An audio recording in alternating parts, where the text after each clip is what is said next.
I mean, there are many places that just call Israel the Zionist entity. They don't even call it Israel proper because you don't want to speak the name Israel. That is, that is a huge problem. What I find ironic is that that message, that summation that I just gave you, doesn't resonate in the halls of Washington.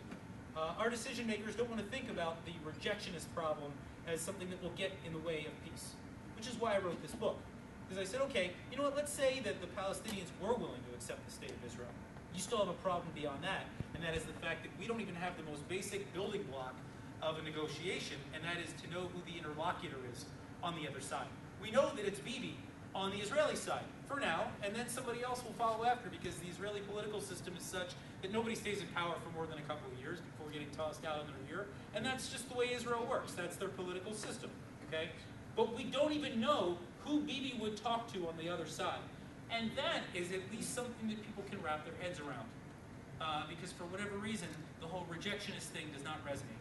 It resonates with some, but I would say it's still a minority. And that's an unfortunate reality, I think, right now in the way that I believe that in Washington, and just in general, we're stuck in this groupthink that working towards peace is somehow always good.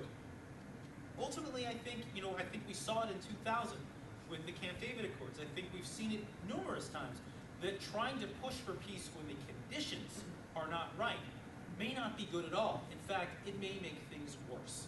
So, and I think actually part of that stems from the fact that, we're all born here to Jewish mothers, right? And we're all taught that we need to work hard, and if we put our minds to it, we'll ultimately be able to accomplish what it is that we seek. I don't know if that's necessarily the case right now. I'm not saying that things are always going to be gloom and doom in the Palestinian-Israeli arena, but pushing towards peace right now just because we want to, or because we think a peace agreement would be great, doesn't mean that the preconditions are right or that we should be doing it. And I think that Camp David in 2000 was a perfect example. I think the withdrawal from Gaza in 2005 was another good example. The withdrawal from Lebanon in 2000 was another good one. I mean, there are plenty of examples where Israel has had terrific intentions, but ultimately they've made mistakes and they've only emboldened their enemy. And this is, I think, what we need to start thinking about. Just we need to rework our thinking on this. And ultimately it's not up to us here in the United States. I'm an analyst. I'm not an Israeli. If I voted in Israel, I'd have very strong opinions that I would be able to voice to all Israelis. But we can say, here's what's dangerous if what we're ultimately looking for is peace in the Middle East, and if that is of interest to the United States. If that is a policy goal of the United States is to have stability in the Middle East, pushing for a peace plan when the preconditions are not right, I think is a problem. Yeah? Is there maybe a more fundamental difficulty that not only don't we know who the agent is, I don't think we know who the principal is. That is, isn't the Palestinian, the whole notion of a Palestinian nation, Palestinian people, isn't that really just a construct that has no basis in sociology, history, no politics, etc.? And how do we deal with that? I mean, we're dealing with this nebulous, with a mob. Well, and the question is, is there such thing as a Palestinian? And, it's funny, I've taken a lot of heat for the cover of my book, the title of my book, to say the struggle for Palestine. People say, well, there's no such thing. Your book must be fiction. What I argue, and actually, by the way, the only time I ever use the word Palestine is in the title, in the whole book. Because essentially what I'm trying to say is that the Palestinians are fighting over what they believe is ultimately going to be their state, which is the West Bank and the Gaza Strip. Or possibly more than that. But there's the Hamas-Fatah struggle is one over the vision of whatever Palestine is in their heads. The history of the Palestinians is such that they've never actually had their own country. You're absolutely right. But I also believe, and I try to be very realistic in my analysis, there's no denying the fact that there is a Palestinian nationalist movement. There is no denying the fact that there are 6-7 million Palestinians out there, Palestinian Arabs if you'd like to call them, who ultimately want a state and who see this as their ultimate political objective. And to deny that, I think, is going to invite more conflict. I think the idea is to get these people to recognize reality, to get them to submit to the notion that Israel is not going anywhere, and that if they continue to try to attack Israel or to destroy it, they will only be inviting further disaster upon their own house, which I talk about a lot in here, is that every time the Palestinians You know, it happened in the 1930s, it happened in the 1980s, then it happened again in 2000. Every time the Palestinians launch a war against Israel in the name of nationalism, they destroy themselves. They ultimately unravel and they go at each other's throats rather than Israel, because Israel has been able to deflect their advances time and again. And I think that's ultimately what we want to do. We can say, listen, you want to have a nationalist movement, everyone's entitled to one. Everyone can say, I want a state. Doesn't mean you're going to get it, but you're definitely not going to get it as long as you don't have that non-violent vision for a Palestinian state. I mean, part of the problem is, I think this is actually, and I talk about this in the last chapter of the book, this is, I think, the crux of the problem. Palestinian nationalism right now doesn't really stand for anything.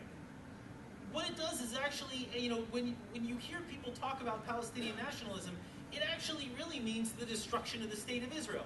They have yet to articulate, someone has yet to really, a charismatic leader, Mahatma Gandhi, Nelson Mandela, Martin Luther King, has yet to emerge from within the, you know, political muck of the Palestinian people and come out and say, here is my forward-looking vision for a Palestinian state.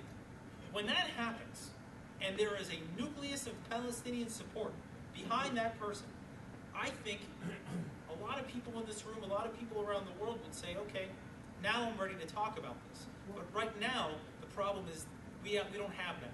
We don't have that savior. You know, the closest thing we've had was Yasser Arafat. We know how that worked out. I think you're absolutely right. But shouldn't that be part of the Israeli, our strategy in dealing with them to demand that they better define who they are so that we know what kind of entity Listen, they're I think so. looking for? I can tell you, I'll just give you a little anecdote.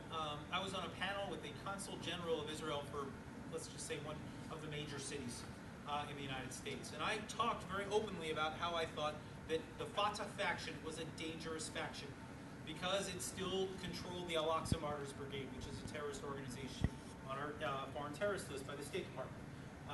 And I talked about the charter. It still openly calls for the destruction of the state of Israel.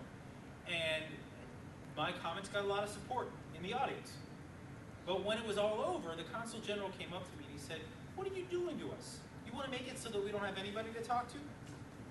And this, I think, underscores part of the problem. And again, you know, I can't tell the Israelis what to do. I lived there for 2.5 years, and I developed very strong opinions while I was there. And by the way, I came in as a lefty, and I left as a righty. You know, of course, I was there during the Intifada, so you know, that probably colored a little bit of you know. But I initially came in thinking I wanted to be the next Dennis Ross, and left thinking, you know, we got to deal with the terrorism problem first before anything else happens. But you know, ultimately, the Israelis have to determine that, and you know, they will always tell you that, you know, peace is ultimately their objective, and they always have to keep working towards peace. And as a matter of fact, it really is, if you think about it, it's the cornerstone of the U.S.-Israel relationship for the last X number of years. It is a time-worn tradition that any new Israeli prime minister comes over, the red carpet gets rolled out, he goes to the Oval Office, and after a meeting with the president, comes out, and the same thing happened with the right-wing Bibi Netanyahu, comes out of the Oval Office and says, we're committed to peace. We're committed to making this peace process work. This is a cornerstone. This is a part of the Israeli political fabric. You know, and you know, again, I don't think that the timing is right at this moment. You know, we can always hope that tomorrow will bring a better day, or, you know, maybe more specifically, tomorrow will bring a new Palestinian leader who brings a forward-looking vision for a Palestinian state.